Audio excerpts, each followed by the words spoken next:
Hi, I don't know about you, but I'm really feeling as though spring is on the way. It's cold, it's a little bit grey and it even snowed today, but still, we're a little way off the spring equinox, but it just feels as though spring is coming. So I thought it would be nice to do a tarot spread, just asking in general about the spring energies and what they might mean for us and any guidance that there might be. So what I'm going to do to start with is choose 5 cards just to ask in general about the unfolding of the forthcoming energies. And then I'm going to use a 3-card set of questions, which I wish I had made them up myself, but I didn't. It was Brigit Esselmont of Biddy Tarot. I keep using them because you can use them in all sorts of contexts. So thought what the questions are: what should we do more of, what should we do less of, and what should we carry on doing? And I thought I could do 3 sets of those, one for mind, one for body, one for spirit. Actually, we'll start with body, mind and spirit. Body first, then mind, then spirit. So it's quite a lot of cards, and let's see where it goes. So shuffle, shuffle, shuffle, and what I'm doing now is cutting the cards, spreading them out, and now I'm going to start picking. Now the first 5. First card, the Magician reversed. Second card, 7 of Cups reversed. Third card, the 6 of Swords. 4th card, the Queen, the Queen of Cups reversed. Quite a lot of reversals here, huh? And the 5th card, the Chariot. Okay, so we've got those laid out. I'm now going to do those 3 sets of 3. First, for the body, what should we do more of in the context of these spring energies that we are moving towards? The Empress. What should we do less of, again on the level of body? The Fool reversed. What should we carry on doing? The 6 of Coins. There's some repetition here of a reading I did relatively recently. Okay, so now the same questions again on the level of mind. So what should we do more of? I've got them spread out all over here now. The 8 of Cups. What should we do less of? The Lovers.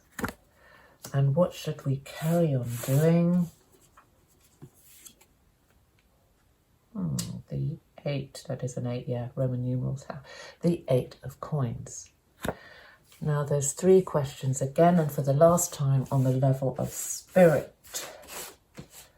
What should we do more of? The 3 of Coins. What should we do less of? Level of spirit. The 10 of Cups reversed. And what should we carry on doing? The Ace of Wands reversed. Right, what I'm going to do now is turn this off and put this together in a video on another form so you can see the whole spread as I speak to it. Okay.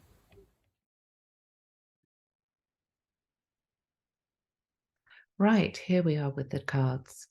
And I have to admit that it's taken a little while to do this recording since I pulled the cards, partly because it takes me quite a while to get it into a state to share on a screen like this.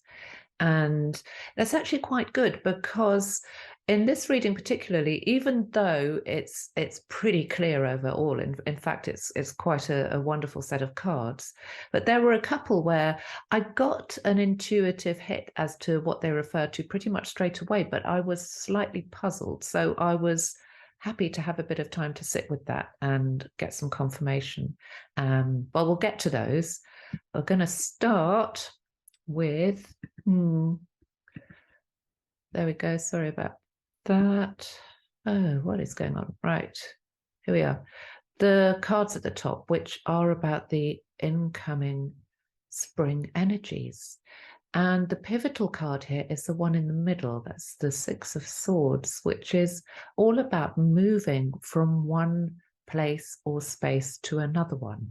Now, that journey isn't always the most joyous one. It could be leaving somewhere unwillingly or under a bit of a cloud, but it is always going to somewhere new. And that even though the image itself looks a little bit melancholy, there's always that aspect of it, which to me is really critical when you get this card, and rather lovely. So where are we moving away from? Well, these two cards, the Magician reversed and the Seven of Cups reversed, work together here, I feel. The Magician reversed can mean a number of things. It can mean a misuse of power, of magic, of alchemy. It can also mean a confusion and an inability to feel able to grasp one's own power. And I think that it may be a mixture of the two. Because there, to my mind at least, there has been a misuse of power, which has led to a great sense of confusion here. The Seven of Cups often reminds me, if any of you have seen Raiders of the Lost Ark, the first film in which the Harrison Ford character has to pick the correct cup, and he's advised to pick wisely. It's got a bit of that energy around it. And we're presented with a whole load of choices. Some of them are visible to us, some of them aren't. They represent different aspects of life and energies and all that kind of stuff.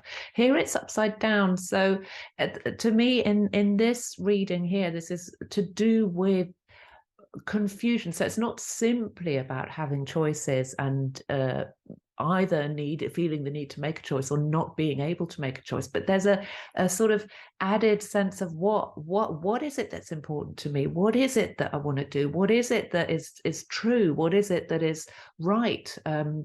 And that's partly to do with the linking with this Magician reverse. So a time of confusion, perhaps a little bit of created confusion, perhaps some internal confusion, and also perhaps an inability to connect to our own inner magic. So moving away from that towards a space which certainly to me feels a lot better. We've got the reversed Queen of Cups here. And the Queen of Cups, together with the Empress, which is the card that appears a bit later in this spread, is one of, well, the two of them are the cards that represent, to my mind, most fully the divine feminine. And that has nothing to do with gender. We all carry aspects of the divine feminine and divine masculine and can connect more or less to one or other or both of those energies. And it's interesting to me that this whole spread, I should say, here has a more feminine energy than masculine, which is a little bit surprising because one of the things that I've been holding in mind is the idea of the balancing between the two. But there is a sense of gentleness, of connecting to that inner wisdom, intuition. Cups is the element of water. So the unconscious, all those kind of things. And this cup that she's holding here, I hope you can see, even though she's upside down, is the most ornate version of the cup in the whole deck. So there's something very precious about this energy. And this character is very serene, very stable. She has an inner mastery of those watery energies. And even though I said there's a predominantly feminine, divine feminine energy to this reading, we've got a more masculine energy here with the Chariot. And this Chariot is a great card.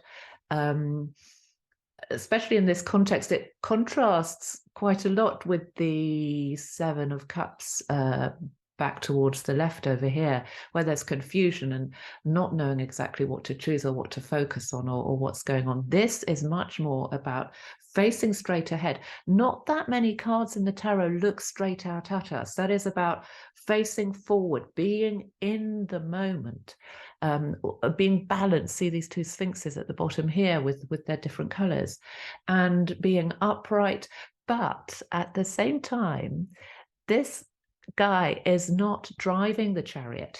The chariot is moving. He is steadfast and heading in the direction that he wants to be headed in. He knows where he's going, but he's allowing himself to be propelled forward to wherever it is that he's going. But he certainly knows where he's going because he's looking in that direction, and that goes together with this energy of the Queen of Cups. So guided by that really powerful innate inner wisdom.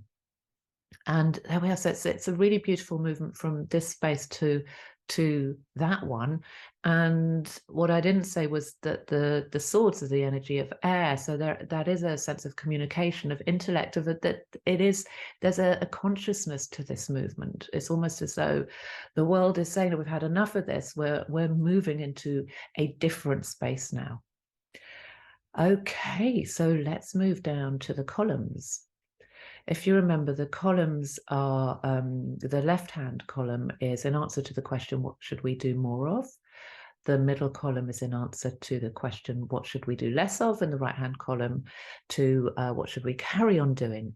And the rows from the top connect primarily, so these things aren't entirely separate ever, to body at the top, then mind, then spirit.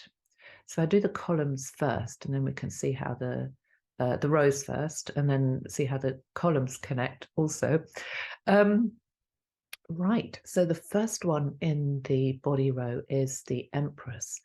And as I've already said, she is an absolutely wonderful representation of the divine feminine. She is Mother Earth, if you like, Mother Nature. So the incarnation of creativity, of birth, of being within nature and at one with nature. So this is a beautiful card. What should we do more of? Well, immerse ourselves in the beauty of being physical. You know, whether that involves literally going out into nature, and why not, but also just enjoying the act of noticing and appreciating and really loving being here as a physical being, and recognizing the potential that we have as people, again connecting to that divine feminine. So thinking also, I'm talking a lot in the sort of earthly, as in earth-like nature of this card, but there's also, of course, that sense of intuition, that allowing to be guided, to be nudged in certain directions that are in that really beautiful mother nature, divine feminine, intuitive way. So more of that. What should we do less of? Well, this is a little bit, if this card, if the Empress is about being present, this one is much more, he's reversed here, the Fool. The Fool can have a wonderful energy, but right here, and especially because he's there in answer to the question, what should we do less of, is he's the opposite. He's not grounded. He's got his head in the clouds. He's about to step off the cliff without looking. And when that card is in a different position, in a different spread, in the right way up, that can be great. That can be about faith, about knowing that you don't have to micromanage every single thing in a situation. You can have faith that everything will be all right, just keep going. But this one is more about just being silly, really, and not looking where you're going, just not thinking, really. And again, on a physical level, we're looking at the level of the body as a human being, is less of head in the clouds, more present, less head in the clouds. And what should we carry on doing? Helping others. So this can be on a really personal level, you know, partners, children, family, friends, but also our communities. A couple of these cards have appeared in another spread that I did quite recently, I seem to remember. And there's a sense of balance here. So he's holding scales in his left hand, which means that he is giving, in this picture, he's giving literally money to those people who have less than him, but he's also balancing that. So he's giving enough, but not so much that he needs to stop doing that. So coins, earth energy, this can literally be money or things. It can also be that kind of support that we give each other on a community level, on a really practical, pragmatic level. You know, yes, we're on the level of body, but the emotions are very embodied things. So emotional support, practical support, and that can also be in the form of knowledge. So that's something that we can carry on doing. Right, moving down to the row of the mind. What should we do more of? This is a great card because even though it might look a little bit melancholy, there's somebody sort of walking off into the distance, leaving a whole load of cups behind him. Look at how tidily and neatly those cups are arranged. This is somebody, again, we're looking at water, water element, who has worked through things that he has hitherto been carrying with him, or her, or them, in such a way that they're not just thrown away or trashed. They're sorted. This is about working through things, recognizing them, meeting them with compassion, healing them where we're able to heal them, or just recognizing that perhaps an identity, an idea, a belief that we now recognize we don't need to carry with us into the future, we can leave behind. And in this way, in a way that is satisfying and also means that we can move forward with a lighter load. So more of that. And this one here in the column of what should we do less of, we have the Lovers. And this is one that I did immediately get a sense of what it might refer to, but I needed to really check that out because it was initially a little bit puzzling. But I do believe it is to do with the distraction that a sense of the ideal relationship. For instance, there's seems to be a lot of attention being paid to the idea of twin souls. So there is that also. Not necessarily now, but there's throughout time we've had a sense of the ideal relationship, and though that's both are beautiful concepts and can be absolutely wonderful, and that there's nothing indicating that there's nothing untrue or unreal about that. But in this position, I would say that putting too much energy into that could be a distraction.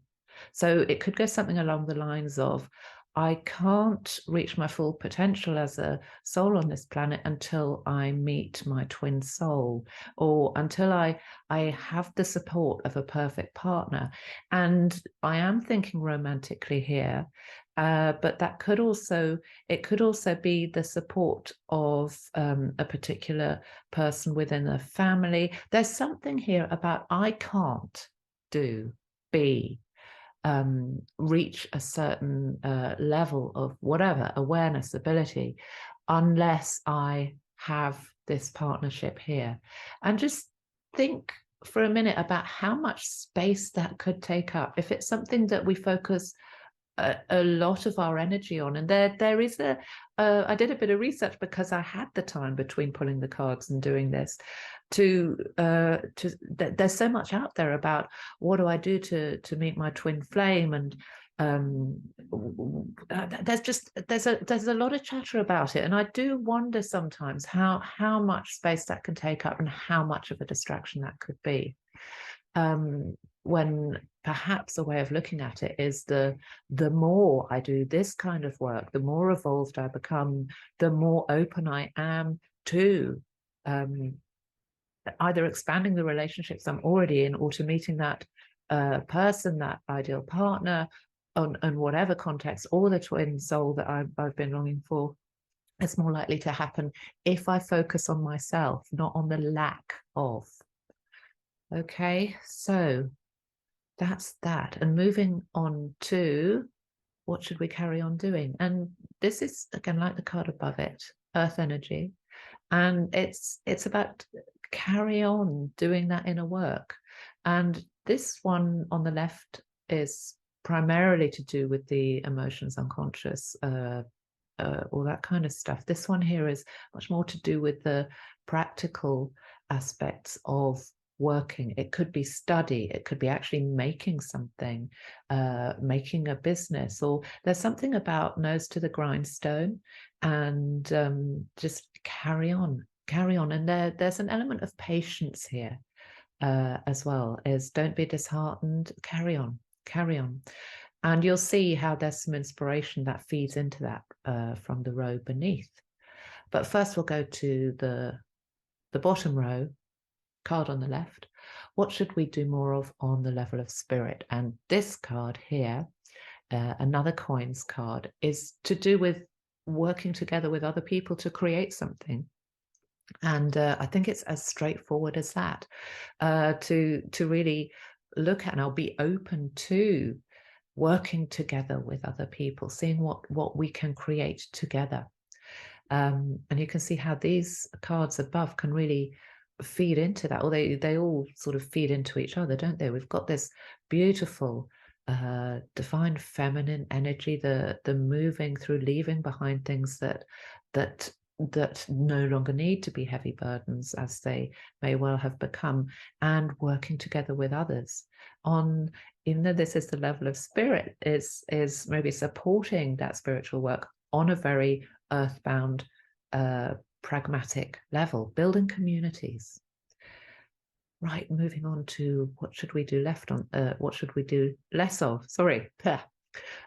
This one links very much to the one above it, and it was the other card that gave me pause for thought. Now, there is a sense sometimes that if we find our tribe, a soul family, that everything will be okay. This is a number 10. So cups again, water. There's quite a lot of cups in this spread.